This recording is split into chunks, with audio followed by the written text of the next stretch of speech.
longest standing mountain running records in the state of Alaska. Kobe Marvin took the win this morning, but was not able to take down Bill Spencer's record.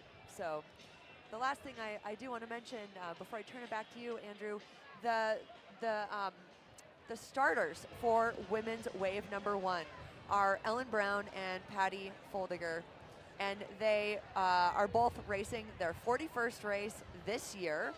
They celebrated number 40 last year, and that will be recognized at the award ceremony this evening. We got quite a string of cameras on the course today. This live stream is presented by Hillcorp Alaska, and we will have cameras all up and down 4th Street. That really is Main Street of Seward, Alaska. Working up the mountain, we have cameras up the gut. We have cameras at mid-mountain at the top. We should have drone shots. Our team is working diligently to bring you all the best coverage we have. There's a look from mid-mountain. Looks like about 10-mile-an-hour winds coming out of the south. Great day for sailing. We'll keep the runners cool as they climb up this mountain and the commentators cold. Here's a look at the summit. There is Old Glory. That marks the turnaround point before you start ripping the descent back into town. It's almost an out and back course, but there are different trails for the up and the down. We'll bring you more details on that. For now, we are just about 1 minute away from the women's start. You can see they're all lining up, maybe 1 foot forward. Hands are on the watches. This is when your heartbeat starts to pound outside of your chest. You're waiting for that honorary start gun to go off. It's pretty special. And there they are off. The 2024 Women's Mount Marathon race.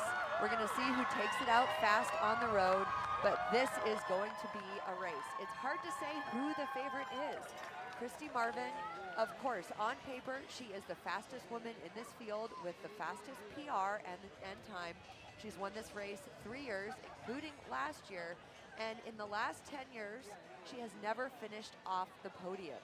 So it's really hard to bet against her, but then, as I said earlier, she's put in a mile on her feet in the last 4 to 6 weeks. Yeah, that'll be a big challenge for her for sure.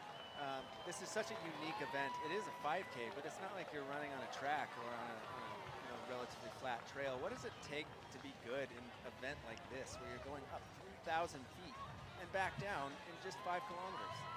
You have to be really well-rounded and good at it all. We see road running, for the first part. So if you're a roadie or if you have a track background, this part's going to be easy for you.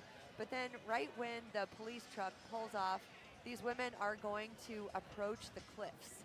And then that's where it starts to get really, really technical.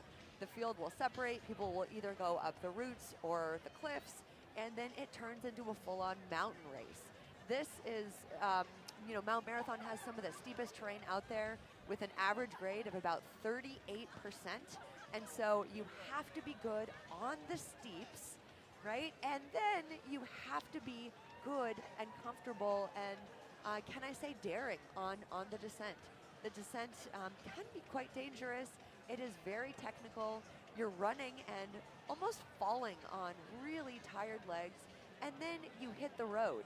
And some people think that might be the easiest part, but at least in my experience, it's the most painful part. And we have seen lots of changes in race leaders on the road in years past. Yeah, I think we saw that today, particularly in the junior race. I know with the junior girls, there was quite a shakeup. 5th place Olive Jordan was 5th coming into the gut. She's a Seward local. She took the win coming from almost a minute back, I want to say, with just maybe a kilometer to go to the finish from where I saw her in the gut. And there's a look there. They're about to leave the streets of Seward. They're getting the escort by the police car, and it looks like they're starting to string out already. We got a trio of 3. I think that's Sophie Wright on the right side, and I think I see Kendall Kramer on the left, middle green top. Yep, that's Kendall. Claire Rhodes on the left with the purple and the red headband, and Rosie Fordham. And so we're looking at the young ones kind of taking the charge out, and the veterans just hanging back, letting them push the pace for now. It's really important that you don't become completely anaerobic on the road. I know in my experience, sometimes, if you go too hard, you're going to have a really difficult climb. This is the start of wave number 2, and so technically these women are seated behind wave number 1. I suppose on paper you could win out of wave number 2, but it would be very difficult because you'd have a lot of passing. Yeah, we'll have 3 waves of women racers today, and I believe you have to get into the top half of your age group nowadays to secure another start right for the following year. So a lot of efforts to be made to try and get in the top half of your age group. If you don't, you're kicked into the lottery, and you have to leave up your chances for next year's race to the lottery system.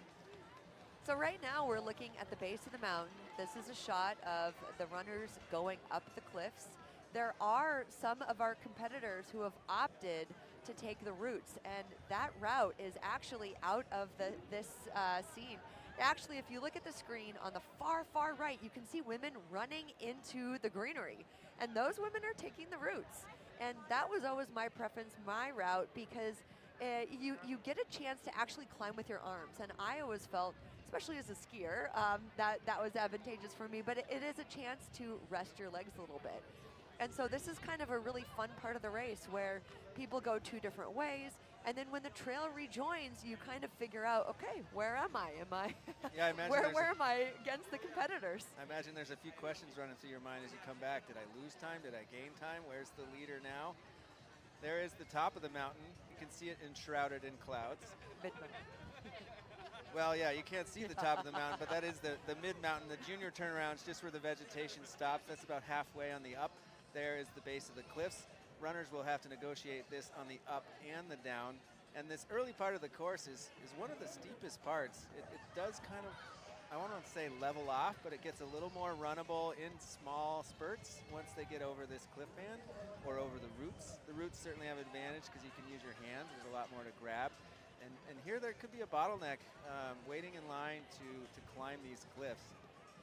Yeah, you don't want to get stuck behind a bunch of people who are maybe pulling rocks down on you, or sometimes other people are going slower than you want to go. Here we see people sneaking off on a line of their own to the right. But I expect the top women are maybe in a group now. They're out of view for now. We are going to get them on camera as soon as we can. And they are going to be climbing.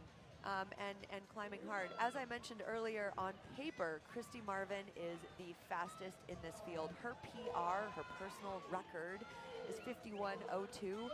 We are going to see what happens today. Here is wave number 3, the third and final wave of the women's race. So they are taking off. There are lots of smiles on their faces. 86% of the field today are from Alaska. We had a couple Canadians and some out-of-staters. Max King was second in the men's race. He's from Bend, Oregon. Third place was Jesse McCulley. He is from Canada, Squamish, BC. So it certainly can be competitive for the out-of-staters, but a huge advantage to be from Alaska and be able to train and preview this mountain as much as possible. I know that a lot of these runners are attacking the mountains as soon as the snow is melting off the sunnier ridge tops, and they are doing their best to train the legs for downhill running. There's really no way to do it to keep the quads in sort of shape over the winter that allow you to maintain control on the downhill and be able to push on the up. You just don't get that from other winter sports, really any event. It's so unique to mountain running, that leg push both up and down. It's a different push, a different force each direction in this race. It is a unique sport, and in Alaska, July 4th creeps up on you. It takes a long time for the snow to melt, but as Andrew said, we do have the terrain for it. I was reading some questions answered by Max King, and he was talking about the distance he has to drive just to get to anything that is remotely steep enough for this kind of training. I do know that some of these racers do train on a Nordic track treadmill that goes up to 40 degrees. So your average treadmill at the gym tops out at about 12 degrees, but there's this one kind of treadmill that goes up to 40 degrees, and so people can train year-round for this if they wish. I think there's a term, closet training, and maybe you just stick that steep treadmill in your closet, and then you really are living up to that figurative speech there. I want to give a shout out to ConocoPhillips Alaska. They are a race sponsor Flamingo Lounge, located here in town. Coca-Cola AK there at the silver level race sponsorship. We also have Providence and Seward, Kenai Fjords Tours, Brownell Homestead, and Alaska Airlines. They're sponsors of the race, and we want to give them a shout out for making this event happen. But thanks to Hillcorp Alaska for being our live stream sponsor, and it is wonderful to have this coverage. It is such a fun race to watch, such a fun race to call, and maybe at the time a little less fun to participate, but it's also addictive in its own way. And there's a reason why it is so popular. Speaking of how popular it is, last night at the auction, the prices went from anywhere, and these are the prices to get a bib. There were 7 bibs offered or auctioned off for the women's race and 7 bibs for the men, and those prices ranged anywhere as low as $1,600 and as high as $3,100. And I think bib number 7 for the women's race went for $3,100. And so can you imagine putting yourself through this experience for over $3,000? So if you don't get in on the lottery, you can shell over the big bucks and maybe find some sponsors for your own self, or get in last minute the night before the race. Some of these women entered. I know people have done crowdfunding and, you know, passing the hat and stuff in years past. But in 2021, that was when the rule change came into effect. And so in order to get your spot in the next year's race, you have to be in the top 50% of your age group. And we know that there was some grumbling about that. However, before that rule change, it felt like there was effectively no turnover in who was able to compete in this race. And so the odds went from 3 or so % or single digits if you entered the lottery for a bib to anywhere from 20 to 30%. And so, you know, if you aren't able to get in via, well, it's easier to get in via the lottery, and then you also have the option of auctioning for a bib. There's another look at the mid-mountain. I think that was Sophie Wright working her way up through some of that vegetation. It's pretty thick. There she is again.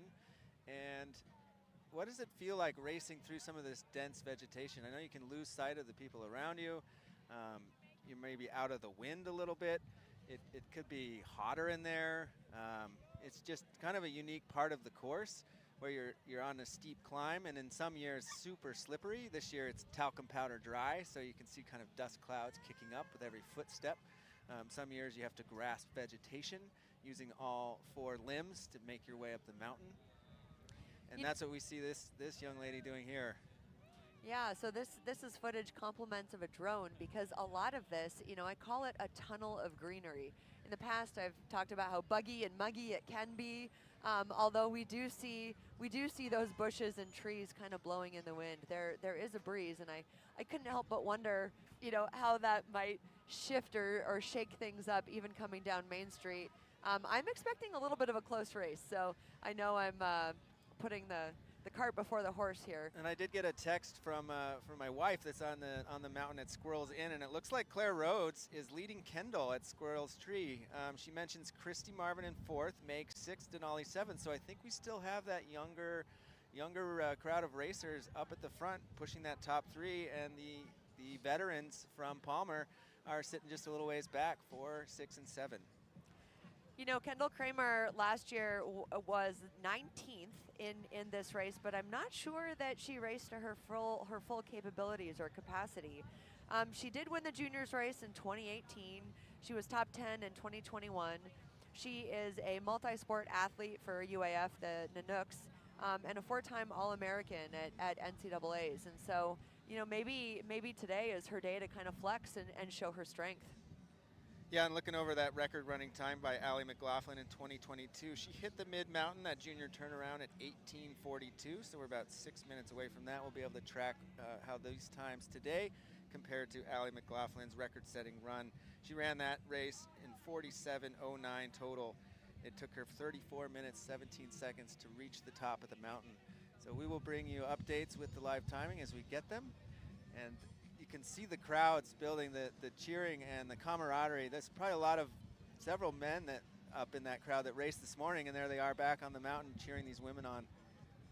Well, I'm not sure if Connor Deal is up there with his boombox, but that has been a tradition in years past to, do your own race and then hike halfway up the mountain with a big subwoofer or something like that to cheer. And he'll be cheering for his wife, Taylor Deal, number 9. She was 9th in last year's race.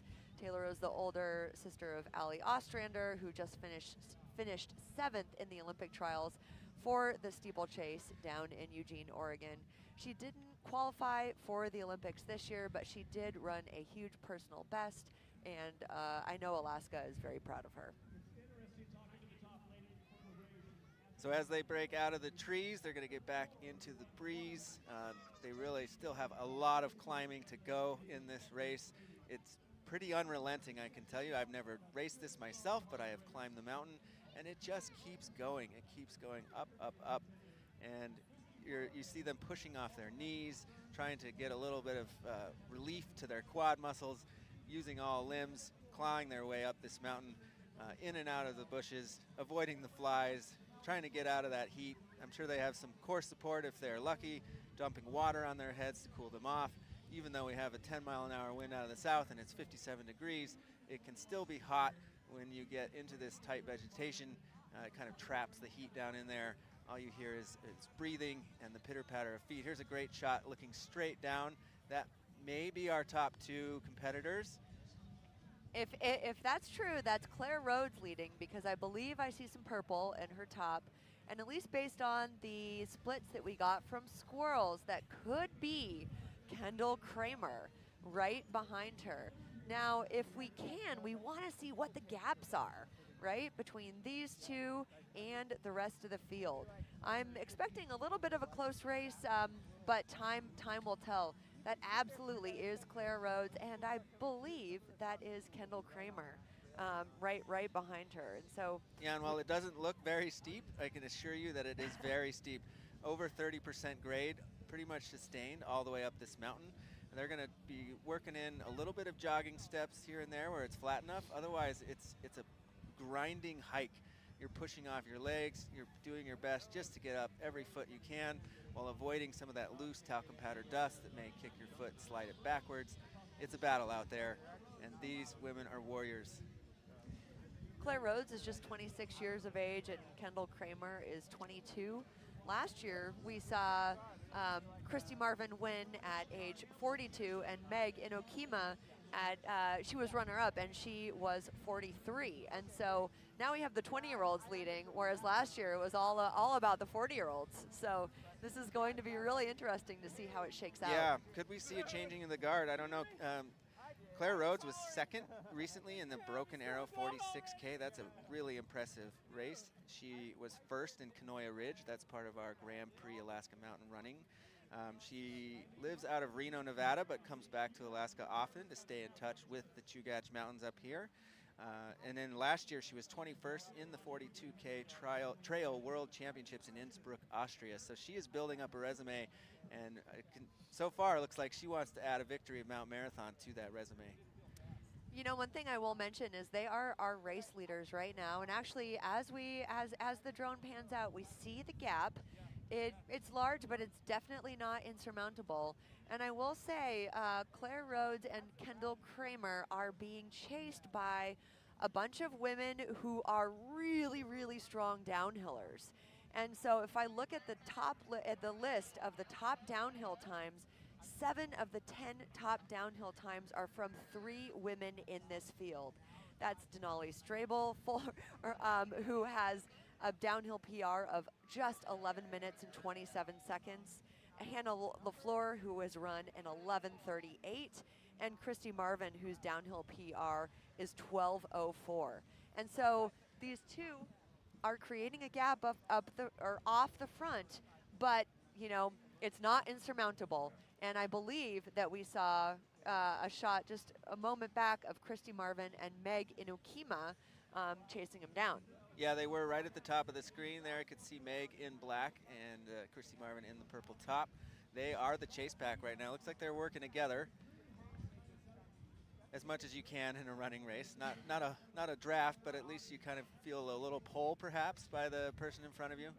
When you're working together, or when you're hiking with someone, I call it a mental draft, right? And so sometimes there is a draft out where the wind is really affecting you. Here, they're in this tunnel of greenery, but up on an uphill, it's more of a mental draft. Sometimes you get tired, and you just have to will yourself to stick with the person in front of you.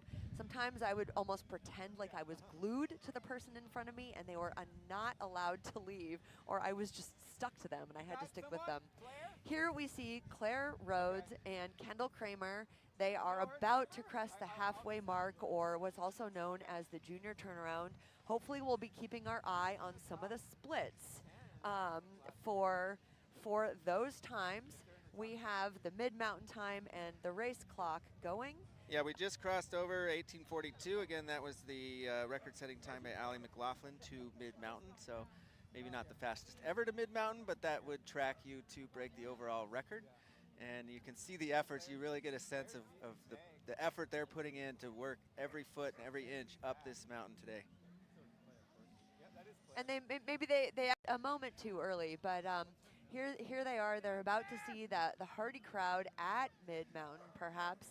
This is a great camera angle, thanks to some of. I might as well mention I was on the Mount Marathon Facebook page, and someone was mentioning the grizzly sow with two cubs that have.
This is Tracy Sinclair. Our signal has frozen, but we will do our best to get it back as soon as we possibly can.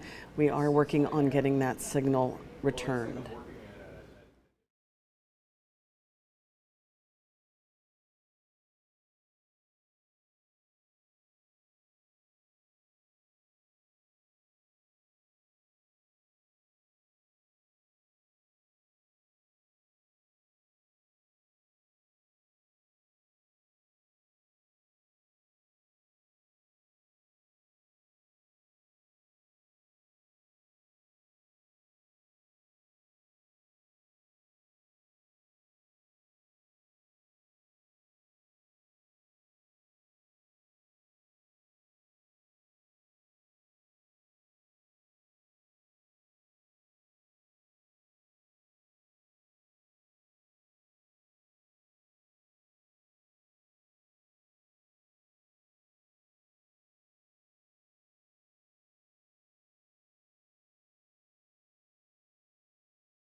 And tell us what these athletes are experiencing, or maybe what they might be running through their brain as they work their way up to the last few pitches of this climb. Right now, they're just pushing it. They're pushing it and they're digging. They know that they have ascended about half of the mountain so far, and now you're just trying for consistency. It's really easy to kind of listen to the voice in your brain that says, that hurts, slow down. My muscles are telling me to hurt. And so this is the point in the race where you're just like, okay, I really, really have to keep my foot on the gas. and it becomes a race of will. It looks right now, it looks like they're almost climbing up stairs, and so those were some nice kind of footprints, I guess, kind of built into the mountain. This is a nice drone shot. We see Claire Rhodes, followed, of course, by Kendall Kramer. Then a decent gap. In third place, we have Rosie Fordham, and so we have youth really leading in places 1, 2, and 3, but they are followed by experience by Christy Marvin and Meg Inukima. I believe behind them was Hannah LaFleur, and so we have the youth followed by the veterans who are amazing downhillers, and so I still have reason to believe this is going to turn into a very exciting race. Yeah, I've noticed Claire looking back over her shoulder a couple of times. She's probably deciding what kind of gap she needs. She may be hoping to keep something in reserve for the downhill. She's got other goals in her running career this summer, so she probably wants to avoid injury. If I was to try and make an inference on body language, I would say she's putting the hurt on Kendall Kramer. I see Kendall pushing off her legs a lot more. Claire looks fairly relaxed, and maybe have just put in a few more feet on them, or on Kendall. Kendall's doing her best to hang on, and Claire's looking pretty strong right now. So Claire Rhodes is your current leader, and she's got Kendall Kramer right on her heels. The big question is how much energy do you pour out of the tank? It's not a race to the top of the mountain. It's a race to the top of the mountain, but then you have to come down. And if you have spent everything you have and you still have a downhill and a road, you are in trouble.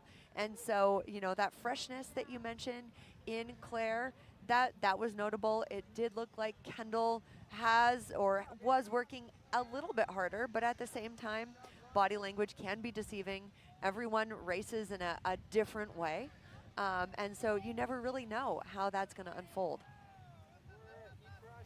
Yeah, and they say in mountaineering that most injuries occur on the way down, and you can't lapse mentally, even though your legs are jello. When you turn that corner around the American flag and start your descent, you got to have some leg strength left, because suddenly you're going from pushing down on your legs to go to try and slow yourself down in the descent. We are getting some timing now. Queued up from the mid-mountain. So again, Claire Rhodes and Kendall Kramer were 1 second apart. At that point, they had 3 seconds over Rosie Fordham in third. Christy Marvin, Meg Inukuma, and Sophie Wright are 4, 5, 6. Seward local Hannah LaFleur and two-time Mountain Marathon champion, new mom. She's in seventh, 21:44. It took her to get to the top. She's just under a minute off of Claire Rhodes. So Hannah's a great descender as well. I see Denali Strable in ninth. She's just behind Claire Nelson of Eagle River, Alaska. You know, one thing I think about is how much of the race and the terrain, and specifically the downhill, how much of it is a skill that you're just inherently good at, and how much of it is actual training that you put in. I was having a conversation earlier this month with Christy Marvin, and just talking about how in order to be really good at the downhill, you have to practice the downhill.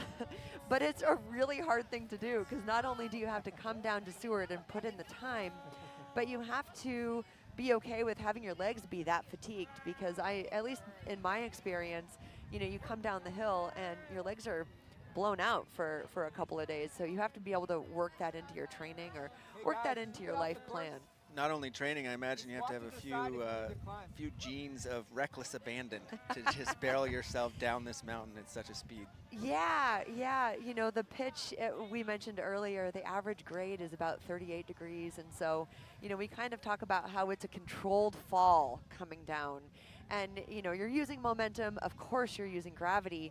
And, you know, you end up kind of bouncing and flying through the air in this semi-controlled fashion.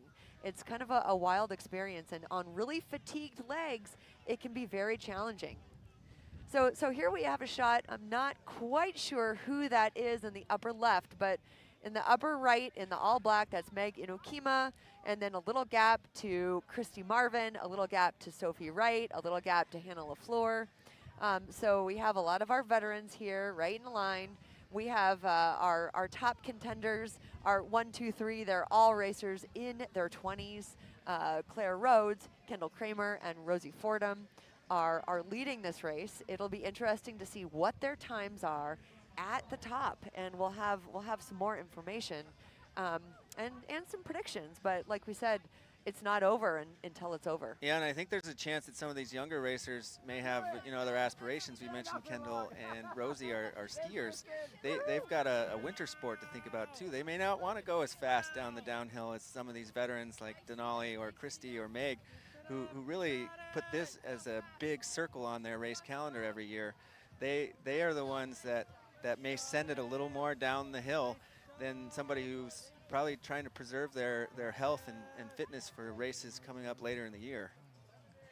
I mean, I think it's really notable that that Kendall Kramer and Rosie Fordham are both having standout performances. Last year, they were way further back in the field, and so it is notable that the two of them have both made a huge jump. They are teammates, and so you have to wonder, what have they done differently with their training? Have they peaked for this race? Did they actually train more specifically for this race? We'll hopefully be able to gather some more information, but this is a really fun mix-up to the field. Yeah, it sure is. And there they go into the clouds. We will have a camera shot from the turnaround point. They should be approaching that in the next 3 to 5 minutes. And they climb up into the clouds. I thought it might burn off. I do see some blue sky to the south, but it hasn't reached us just yet. So we are a little bit enshrouded in mystery at the top of the mountain for these for the ranking of these women runners as they're going to make their turn and get ready for the scary part. At mid-mountain, Claire Nelson was in 8th place, a 21-year-old from Eagle River. She studies and runs at UNR, the University of Nevada, Reno, and she looks to be having a good race too. And so this year, it seems like it's a battle of the youth, and the youth is coming on strong, whereas last year, we had the top 2 steps of the podium, at least women in their 40s, and at least Christy, a wily veteran who took the W. This year, Christy has been facing plantar fasciitis and some tendonitis issues, and she's been doing most of her training on a bike. We've talked a lot in the last couple weeks, and she just was not sure how that training was going to translate to the mountain. Have to give her a lot of credit for being out here. It definitely takes a lot of guts to just put yourself on the line, but she is such a competitor.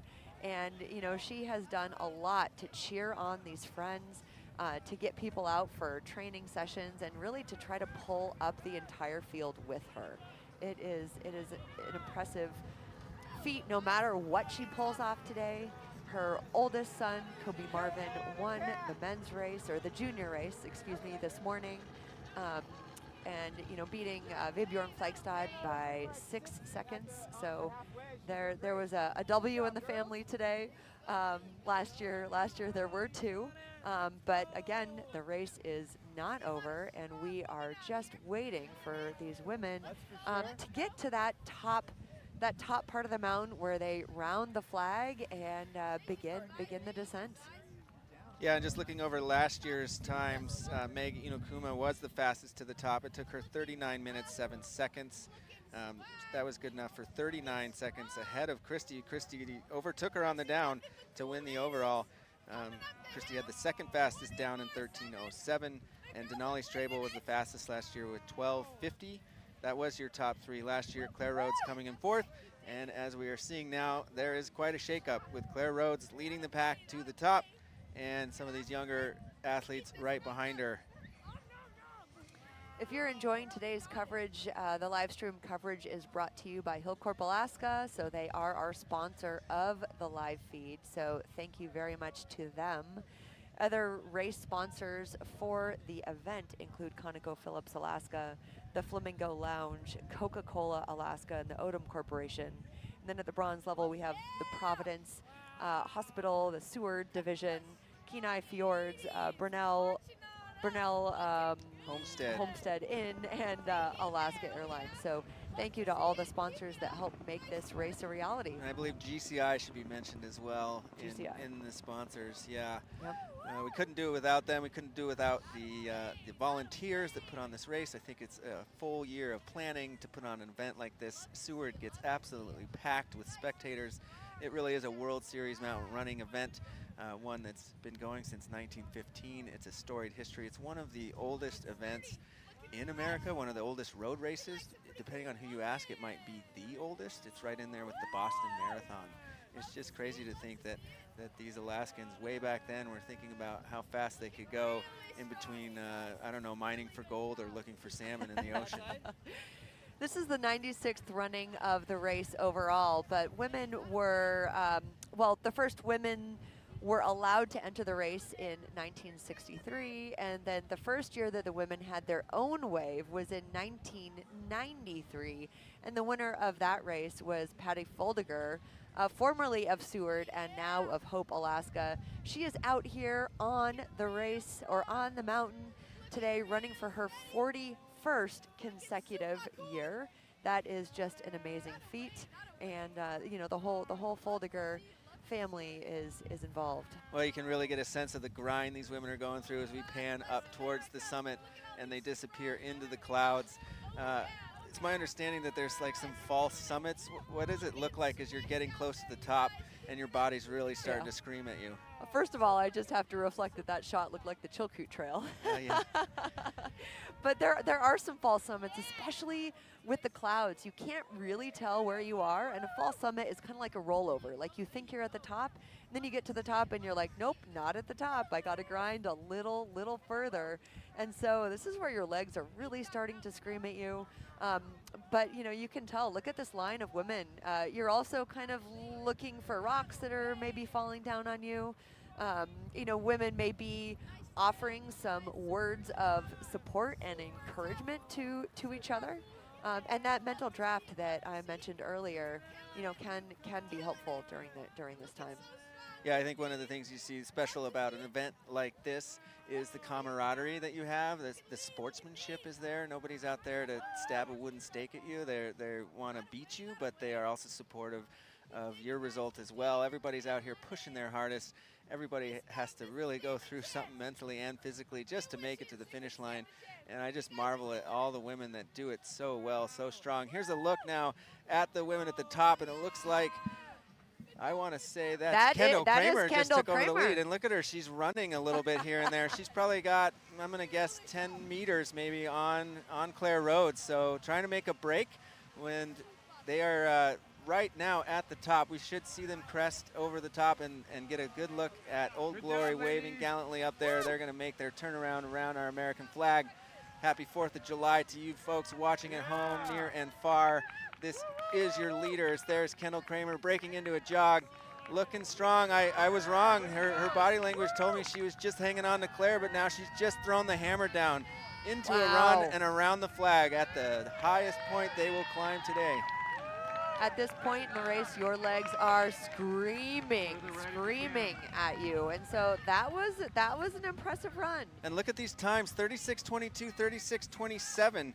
So that is 3 minutes faster than Meg and Christy did it last year. 2 minutes off the record, however, but really impressive to throw that down on the veteran racers behind them. We knew after David Norris's record-breaking run this morning that the mountain was fast, right? So the conditions are fast. It's 57 degrees, and you know that means that racers aren't overheating, but it's also not raining and slippery, and so the conditions are prime.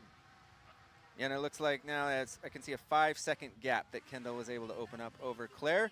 And now the real question begins, is waiting to be answered. How fast are they willing to risk their bodies barreling down this mountain? So I don't know off the top of my head much about Kendall's downhill. I have to imagine it's pretty strong. In 2022, which was 2 years ago, Claire Rhodes ran a 12:56 for her downhill.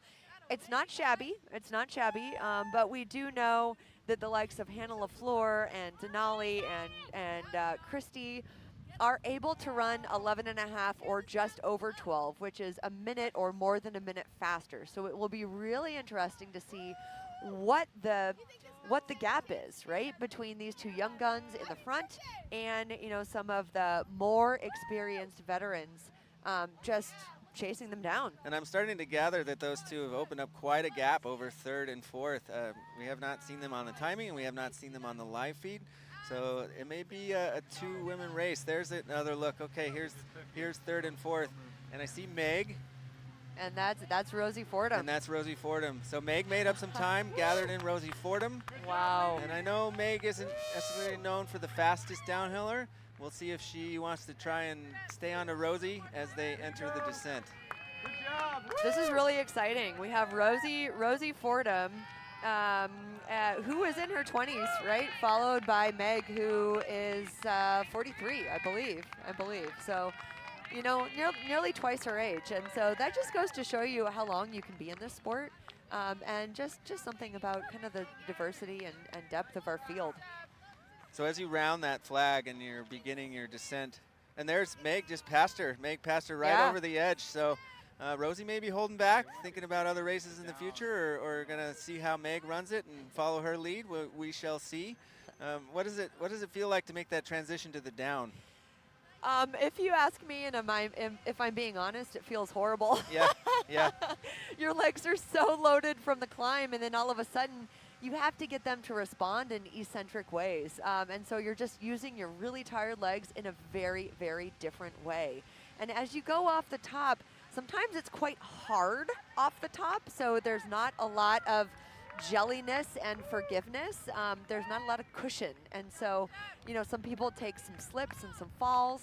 And so the goal really is to stay on your feet. That looks like our leader there has descended the first steep section. She's going to traverse kind of the hillside from right to left on your screen. They're going to cross over the up track. And that is Claire Rhodes. That is Claire Rhodes. And so as long as we are looking at the leaders, she led most of the way up. Kendall Kramer gapped her at the top, put a few seconds, 6 or so, around the flag. And then if this is true, Claire Rhodes passed her back on the descent, and she looks like she is moving really well. And I know that Broken Arrow second place really kind of broke her down. She had a longer recovery than expected to get over that race, so it's really impressive to see her pull it back together and put it in an effort like we're seeing now. So here she is crossing the up track, and so you can see there were some volunteers saying, hey, hold on, we have the race leader here. So this is the downhill scree. And so, you know, traditionally this can be quite soft, and you can really go fast.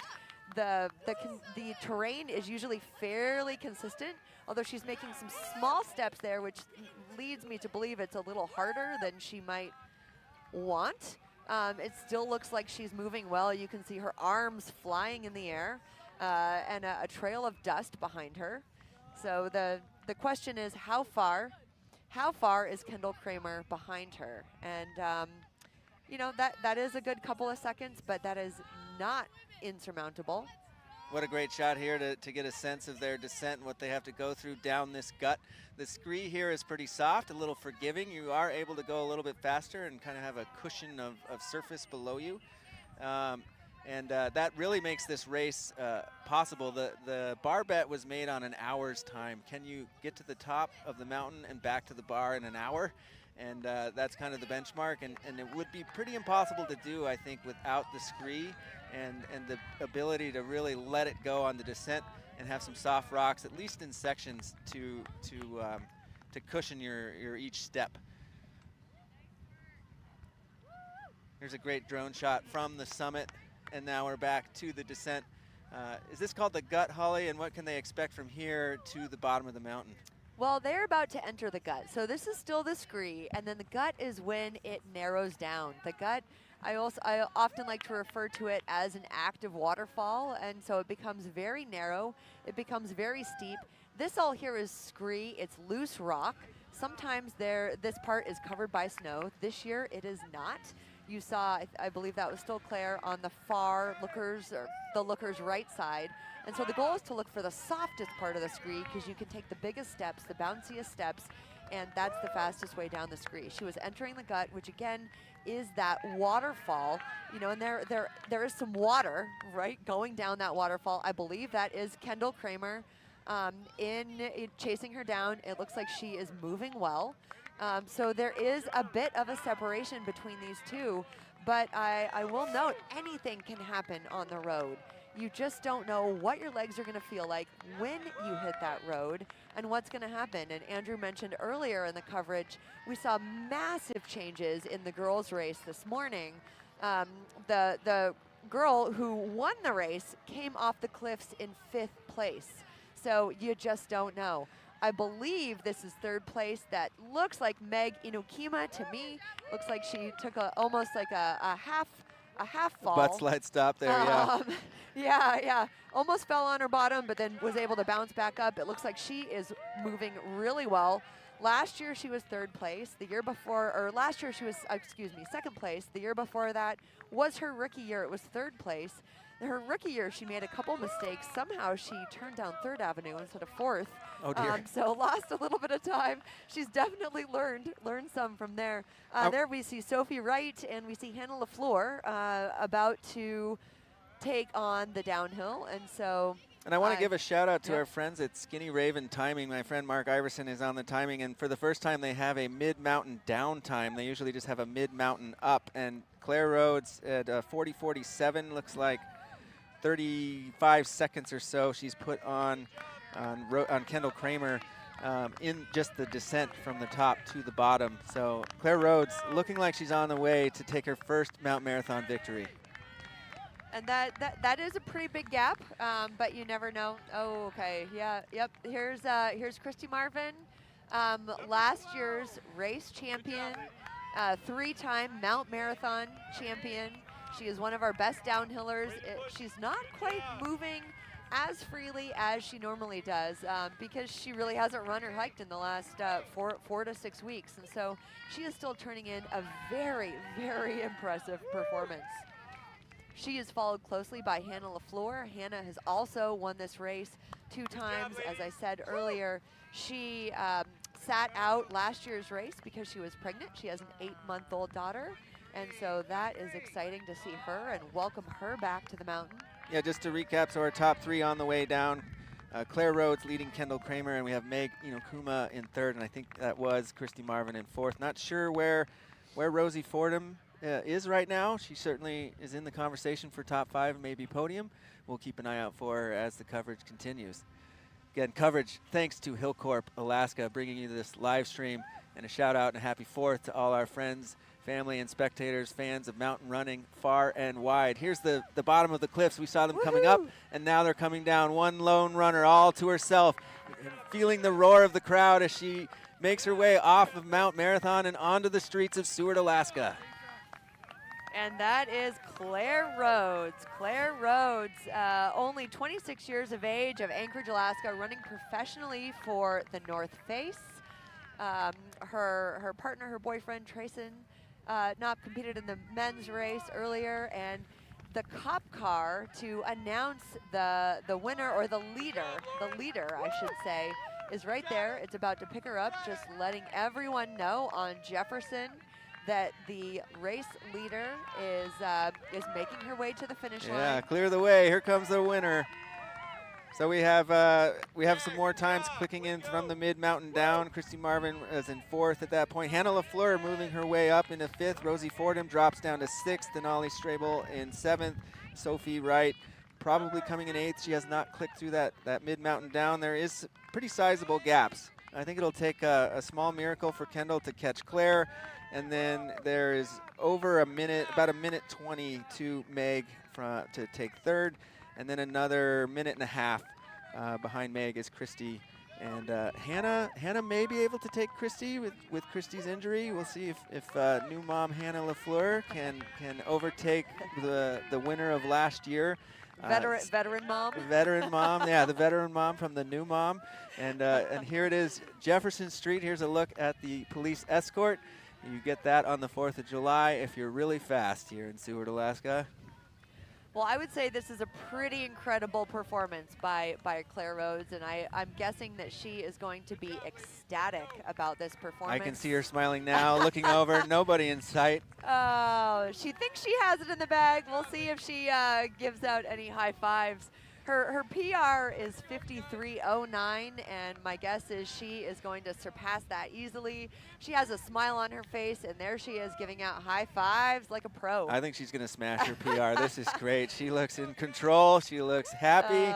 She is ready to celebrate here. She's got one more turn and a few blocks to go before her first victory in this storied mountain race, Mount Marathon. This is the World Series of Mountain Running, and to win it, you're etching yourself into the history books of Alaska and the legendary status, names that will not be forgotten. Claire Rhodes makes that turn onto 4th Avenue. There she is, still smiling. It's looking in control.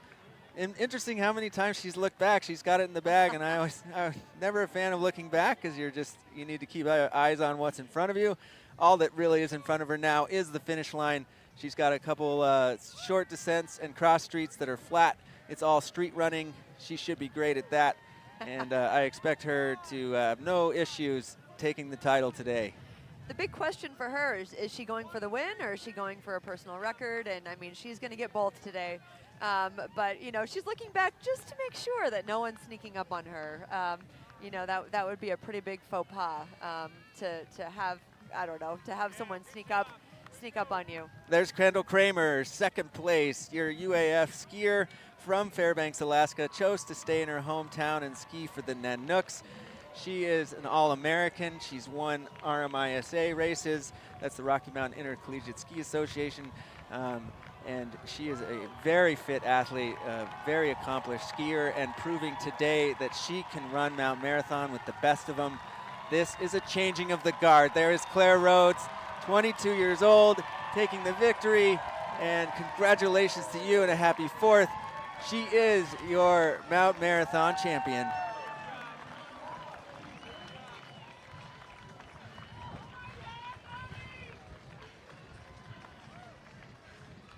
Now we see Meg Inokuma looking strong and in 3rd place.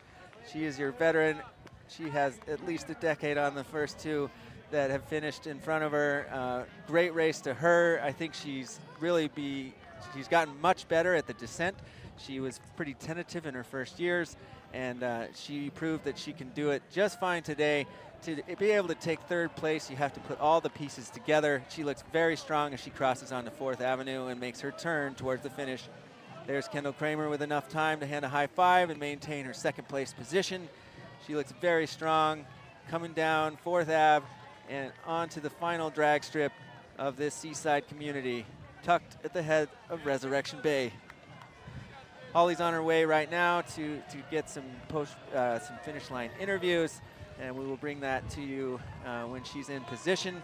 Again, there's Kendall Kramer, 2nd place finisher. You can see Meg in the background on the right side of your screen. And a great race for the young runners, Claire Rhodes and Kendall Kramer. You can start to hear the roar of the crowd as Kendall reaches the final few meters to the finish. There she has done it. 2nd place goes to Kendall Kramer of Fairbanks, Alaska, and a well-deserved hug from the victor, Claire Rhodes. There's Christy Marvin, 4th place and multi-time champion. It's a marvel to me that she's won this race over the span of a decade. She won last year, and she won in 2013, I think was the first time she won. So over the course of a decade, Christy Marvin has won this race. That is so impressive to me to be able to maintain that kind of fitness for that long. This kind of event is so hard on the body, the joints, the cartilage in between, and there's multitudes of ways to get injured. She's fought through injury this year, and to still maintain the ability to get 4th is just incredible. There's Meg, having crossed the finish line, looking in pain, but still an impressive 3rd place for her.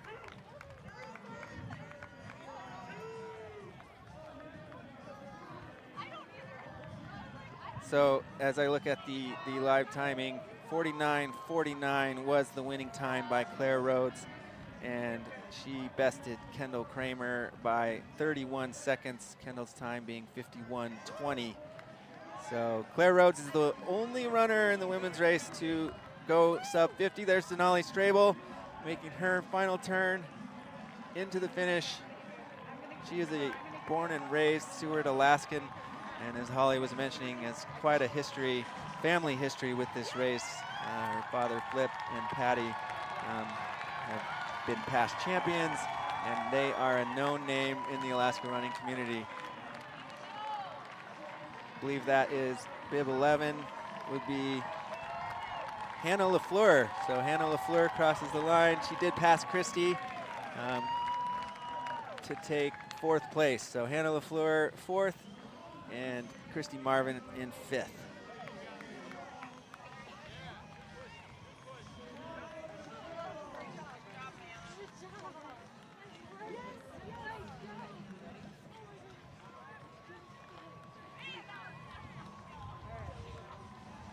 So we have 5 finishers now to recap. That would be Claire Rhodes, Kendall Kramer, Meg Inokuma, Hannah LaFleur, Christy Marvin.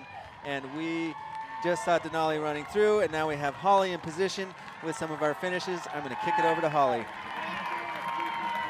I'm standing here with the 2024 Mount Marathon champion. First time winning the race, Claire Rhodes. How did it feel? Tell us about the race. You led, then Kendall passed you, and then you had an amazing downhill. Tell us about your race. Oh my gosh, it was a whirlwind. Yeah, I went up the cliffs, and I'm pretty sure that Kendall took the routes, and we kind of came up right at the same time and met. And I led, but she was matching me like step for step, like right on my heels. I was like, okay, like this is gonna push me. I'll see if I can drop her. I would try to run a little bit where I could, and she hung right on. And then like that last, I don't know, 300 feet before the top, where it gets a little bit more gradual, she passed me and started running. And then she took a slightly different way down, and I went down the snow and got in front of her. And I was looking behind me scared the whole time, but it was a blast. I'm so glad she was there to push me, and I think it got the best out of each other, so yeah. Yeah, so the snow was maybe some of your secret. I guess I'm wondering, like, have you been training for steep stuff like this? You just had a great race with the Broken Arrow. You know, have you been training specifically for Mount Marathon? And you had a huge PR today. Yeah. So I'm not sure quite yet what it is, but have you been training specifically with this race in mind? No, not at all. I just came up on this mountain for the first time on last Saturday, and no, I've really been training more like runnable climbing for the races I've been doing, and was just fingers crossed that it would translate well, and I guess it did, so I'm really happy. Well, congratulations. Let the win soak in, and good luck with the rest of your season, whatever races you have in mind. Thanks so much. Good job, Claire. Run over there.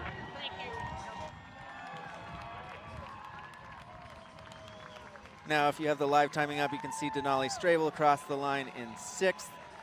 We've had a few other finishers that haven't quite populated that result yet. I saw Sophie Wright, who was 5th last year. She came across in 6th or 7th, so a little bit back of her result last year. But of course, that's all thanks to the young guns, Rosie Fordham and Claire Rhodes. Kendall Kramer, we're witnessing the turning of the guard, I believe, on 2024's Mountain Marathon women's race, as the younger runners have started to catch the older women that we saw occupy the podium last year. That was Julianne Dickerson that we just saw running down Jefferson Ave and making the corner. There she is, bib 6. Juliana is 35 years old and is going to have to do some work to hold off that runner coming up behind her. As we said earlier, lots of changes can happen on the streets. It's a different running race from the bottom of the mountain to the finish line, and you got to be prepared to put on your track running legs and hope that there's no tiny rocks in the bottom of your shoe that derail the ability to run fast down the streets of Seward.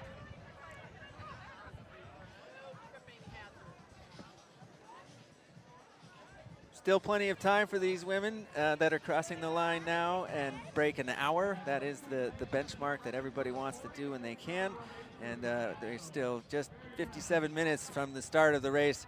And now we're going to go back to Holly Brooks at the finish line. She's got another finisher to interview, and we're going to kick it to Holly. I'm standing here with, I believe, 4th place finisher this year and 2-time Mount Marathon champion, Hannah LaFleur. Hannah is from Seward, Alaska, and this is her first race back as a mom. How did it feel to be on the mountain again? And does it feel different being a mom?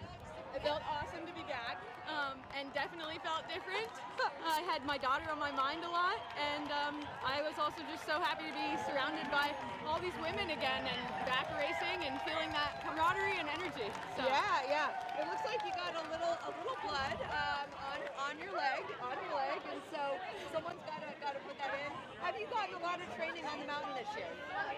No, not compared to years past. I've been doing a lot of jogging with the stroller along the bike path, and that has been adequate, I guess.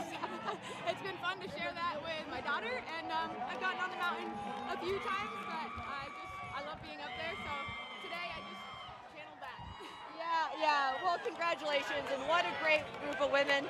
I'll let you go rejoin. I know this is such a special moment. Thank you. And that the finish line vibes are real. The camaraderie and the sportsmanship that all these women just show is incredible. Thanks So for being such an inspiring mountain mama, Holly.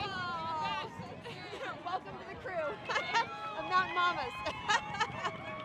Send it back to you, Andrew.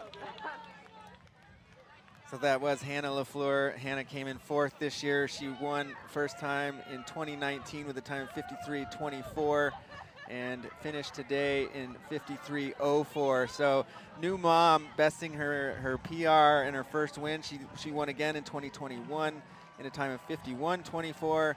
So impressive race by her. She had the fastest downhill time today that I've seen so far with a time of 12:32. I'm seeing Denali Strable with the second fastest descent in 12:55. So Hannah really able to make up some time on the descent and go from just inside the top 10 and finish 4th. Great job to her. She passed Christy Marvin and put a little time on Denali Strable as well, who we know is a great descender. That is bib 25 crossing the line. Looks like Sarah Cosgrave of Anchorage, Alaska, 27 years old.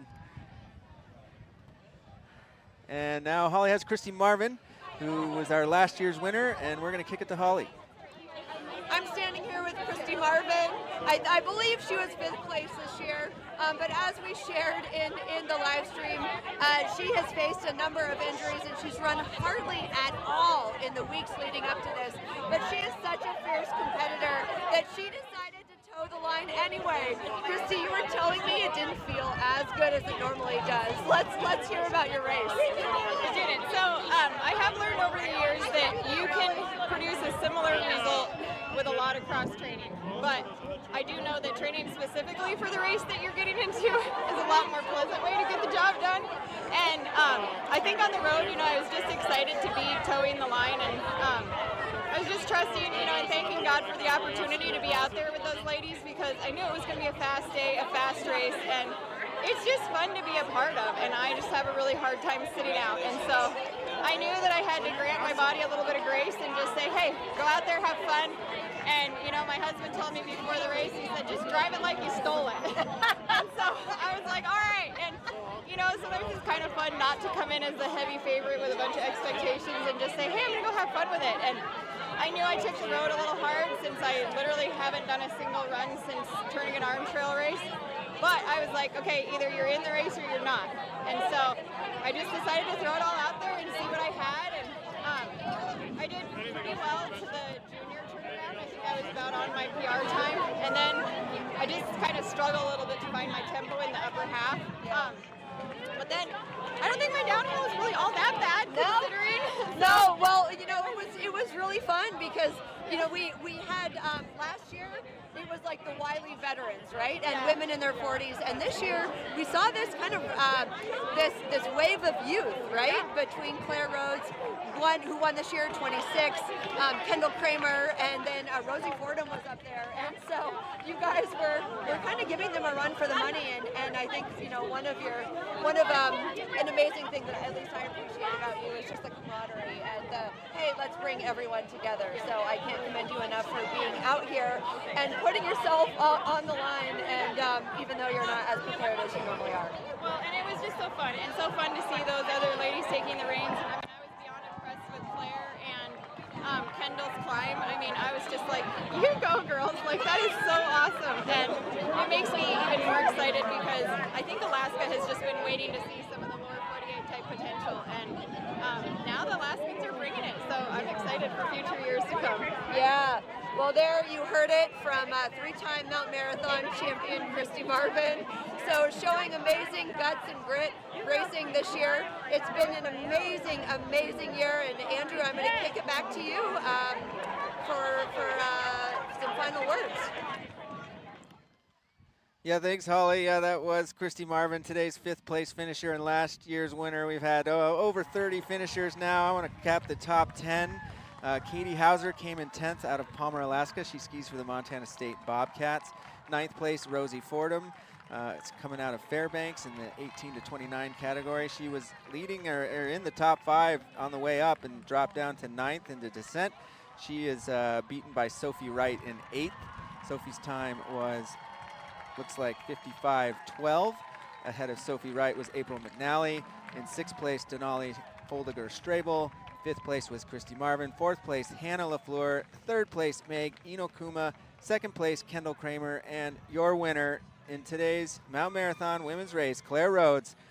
She is just on her way up, I think, in the running world. And we're going to see great things from Claire Rhodes for years to come. This is probably just the beginning for her, and it's exciting to see her win this. This will be a big notch on her belt, and we couldn't be more happy for her victory today. So that's going to conclude our live stream at the 96th running of Mount Marathon from Seward, Alaska. For Holly Brooks, I'm Andrew Castning. This is Hillcorp, Alaska's live stream of Mount Marathon. Thanks for watching, and a happy 4th of July to you. Stay safe and run fast. And there you heard it. That was the end of the women's race. Thank you all. Have a great day and join us at 6 and 10 tonight on Alaska's News Source for the very latest, not only on the Mount Marathon results, but of course, all the day's events celebrating 4th of July around the state.